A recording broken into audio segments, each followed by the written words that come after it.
puts some of his wounded on wagons, commandeers a few wagons there in Concord to get back. As he's fleeing the town, he looks around, and in the hills around Concord, he sees militia coming in from all over. The countryside is alarmed. Remember, this morning, the alarm was going out. Now the militia are coming in. As Smith leaves Concord, he knows he has to do something to keep these militia away from his troops. He sends out flanking units, groups of men on either side of the main column of his force, to keep those militia at bay. Keep them back, let my men march. And this plan works for about a mile. About a mile down the road from Concord, there's a small bend. This ridge to the left side of the road, where his flankers have been maintaining the high ground, the ridge comes down. The road takes that curve around a corner and goes over a small stream right in front of family's house, the Merriam family. This place is known as Merriam's Corner. Pretty straightforward, very creative in the naming there. But remember, this is a colonial road. It's made for colonial trade. That bridge is one wagon wide. What happens when 700 men, when you got this whole marching band trying to go across this little narrow bridge? They bunch up, they slow down. The militia that have been following Smith's forces from Concord, they start getting closer and closer. The flankers are in off the ridge. Other militia coming in from the north, they're starting to occupy that ridge, take the high ground. They can see down below them the redcoats crossing the bridge at Merriam's Corner. And all of a sudden, as those militia are getting closer, just like before, a shot rings out. Not sure who fired the shot. What happens next? The rear guard of Captain Smith's column, they turn and present arms at the militia behind them. Now, Mike, you know what happened to the militia at Lexington Green after the regulars presented? Moose, you know at the North Bridge what happened when the regulars presented. You guys are the militia, what are you thinking? These redcoats have just turned and presented arms on my countrymen. The militia up there on the bridge, they see this happening, and they feel the same thing you are. It happened once, it happened twice. It's not going to happen a third time. This is the third strike of the match. And the third strike, it's a strike of a flintlock sending hot lead down on the British column. The flame is lit, and from this point back, Smith's column will face constant fire from the militia. You'll be followed the entire way. The war is on. And remember, these militia, they're on their home turf. They know the terrain. They know the turns. They know every spot in the road where Smith's column is going to have to slow down to go around these turns in the road, and they lay ambush for him at each one. One spot particularly stands out. As you're nearing Lexington, remember that Lexington militia this morning, they tasted the fire of the British guns that morning. 8 dead, 9 wounded on Lexington Green. They quickly, hastily buried their dead, bandaged their wounded, and got back out in the field. Captain Parker and his men, they held one man accountable for what happened on the green in their town that morning. That man, Captain Smith. They waited for him. The lead of the column marches past. They hang back. They hold their fire. They're waiting. They see there's Smith on his horse. As he comes into musket range, Parker's militia opens fire. Smith is hit in the leg, thrown off his horse, out of action for the day. Parker's men think that they have killed him as they are driven off the hillside by a quick counterattack. Shortly down the road from there, Major Pitcairn, he also is thrown off his horse. His horse runs to the American side, carrying with it his fine pair of Scottish dueling pistols. And those pistols are in the Lexington Museum today. We didn't give those things back. Like I said, Smith's column, they've been taking constant fire. The marksmanship of the militia is shown. The British officers are falling. You know, all of your high-ranking officers are wounded in carts being carried. Command is falling to unit level. Sergeants, they're having to maintain order. Their men want to run. Where can they go? The sergeants have to pick up arms and turn them on their own men and tell them, fall in rank! Stay in file or I will fire on you myself. This is a long fall for the highly trained, dedicated British forces. Now, discipline with morale breaking down as they reach Lexington. The strangest things happen. All of a sudden, at the front of Smith's column, a cheer erupts, and men start running into town. What happened? Reinforcements have arrived. See, General Gage, he's a pretty experienced general. He's fought in America before. He had a suspicion that maybe Smith might face some resistance on his mission.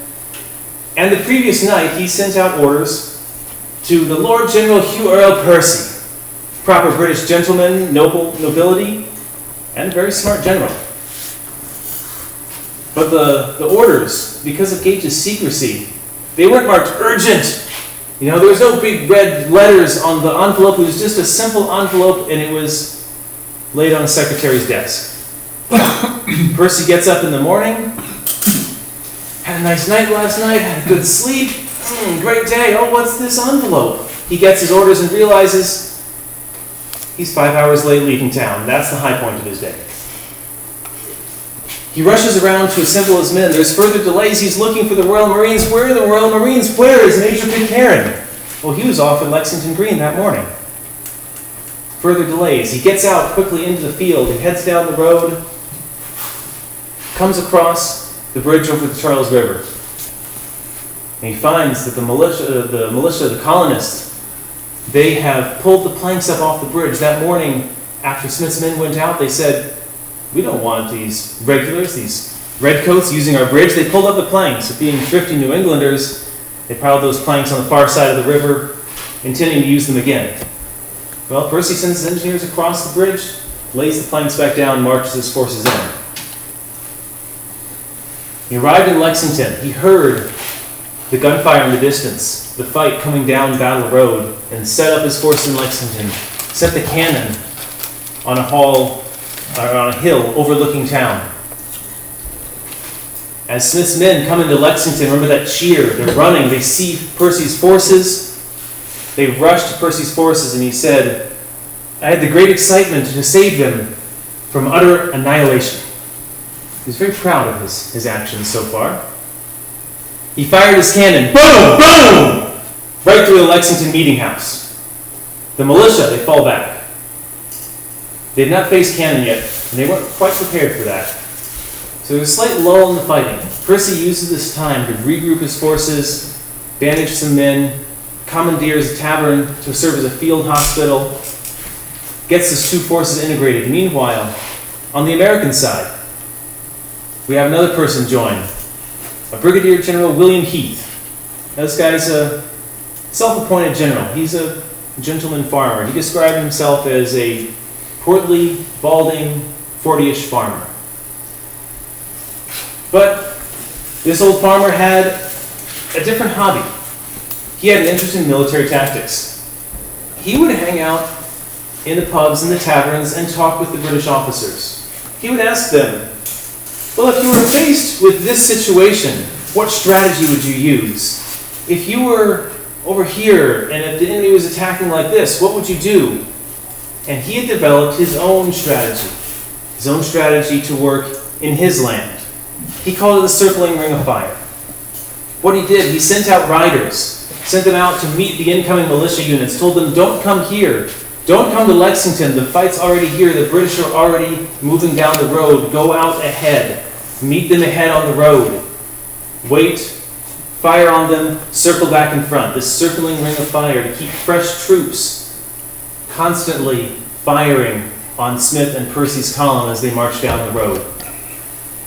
The fighting was so intense, Percy expected the biggest resistance to be on the flanks and from the rear, from militia simply following in his wake. He had to move the Marines up to the front to break through this extra resistance on the road in front of his forces. So strong was their resistance. Next, after Percy leaves Lexington, we get to a town called Monotony. This is a small town. The houses are built close to the road. Everything pulls in. The fighting becomes personal, hand to hand, face to face, building to building. This is where the greatest casualties of the day are suffered from both sides. The militia, they're going into buildings. They're firing down on the regulars as they walk past. The order is given to the regulars: if you see a shot come from a building, break down the door and kill everyone inside. One such building was the house of Jason Russell. Jason Russell was an old man and lame. He couldn't run. He sent his family away and he said, "An Englishman's home is his castle. I will defend my castle. I will defend my house." He made some defenses in his front yard, and when the regulars marched past, he defended his house. He was found later dead on his front door, bayoneted to death. 11 men who stood with him dead in his house. Jason Russell's house still stands today. Musket ball holes and all. You can see the spot that he defended. The bloodstains on the floor. That was his place that he defended. Further down the road, Percy is marching back. Remember that bridge over the Charles River? Had some problems with it that morning. He sends out scouts and finds out that, again, the colonists, they've pulled up the planks from the bridge, and this time, throw them in the water. We're going to make sure they really can't use this bridge anymore. Now those boards, that took a lot of work. When you had to chop down your own trees, cut your own boards, plane your own boards, put it all together by hand. That represented a lot of work. Those guys threw in the river, just going to drift out to the ocean. That's how strong they felt. They don't want those regulars to use their bridge again. So Percy, his scouts come back, the bridge is out, we can't get back to Boston. Well, there's some Tory spies and call them sympathizers that he talks to and finds out there's a small road you can divert, go around the other way, take the back way to Charlestown on the other side of Boston Harbor. Sends his forces down here. At that point, there is only one militia that stands in the way of Percy's men. This is the force of Timothy Pickering from Salem. Now Pickering, on this day, he's a moderate. He still thinks, well, maybe we can work this out. We can talk things through. He doesn't want to go to war. So he waits. He delays. Until the point where his militia looks at him, walks into him in the tavern and says, "Timothy, either you are leading us or we're going without you." They get down the road and they come within sight of Percy's forces, but too late. Percy is past and he's able to reach the safety of Bunker Hill, there under the guns of the HMS Somerset. Percy's men are safe, and they're able to start ferrying their wounded back into Boston. The next morning, April 20th, General Gage awakens in Boston to see 14,000 militia, colonists, circling Boston, putting it under siege. 14,000 men at arms there to defend liberty. 14,000 men in 24 hours. Now you can say a measure of how much people value liberty is how many people would come and defend it. In 24 hours, men spreading the word on horseback, on foot, with signal cannon, 14,000 men. Could you do that today? Tomorrow, if you told people, there is a threat to our liberty, we must assemble at pick your spot. We've got to all go to Lansing. We've got to all go somewhere. I'll let you use your phones. I'll let you use your email. I'll let you use your car. Can you get 14,000 men tomorrow? What's happened? Why do we not care about liberty the way they did? Think about that. Think about what's happened and what we need to do to respect the sacrifices of that founding generation and what they did to give us our freedoms. Thank you.